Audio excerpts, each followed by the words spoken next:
এর নাম লণ্ঠনের আলো। শেষ পর্ব, অধ্যায় ৪, সিদ্ধান্ত। এলিনার চারপাশে বাড়ির নিঃশব্দ চাপ যেন ক্রমে ক্রমে বাড়ছে। সে চাইলে লণ্ঠন ভেঙে দিতে পারে, ক্যালেবের আত্মা মুক্ত হবে, কিন্তু সে চিরতরে হারিয়ে যাবে। অথবা সে চিরদিনের জন্য থেকে যেতে পারে ভালোবাসার সাথে মৃত্যুর গণ্ডি পেরিয়ে। ক্যালেব তার গালে স্পর্শ করল।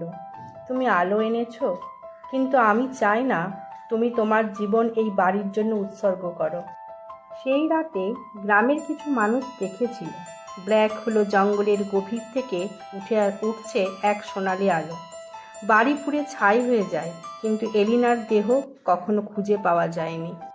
অনেক বছর পর আজও যারা ওই অরণ্যে হাইক করতে যায় তারা বলে মাঝে মাঝে একটা নরম সোনালি আলো দেখতে পায়। কেউ বলে ওটা জোনাকির দল, কিন্তু কেউ কেউ বিশ্বাস করে ওটা এক ভালোবাসা যা মৃত্যুকেও অতিক্রম করেছে আর এখন অপেক্ষা করেছে আরেকটি ভাঙা হৃদয়ের জন্য। আমাদের এই গল্পগুলি আপনাদের ভালো লাগলে একটা লাইক, কমেন্ট ও সাবস্ক্রাইব করতে ভুলবেন না। ধন্যবাদ।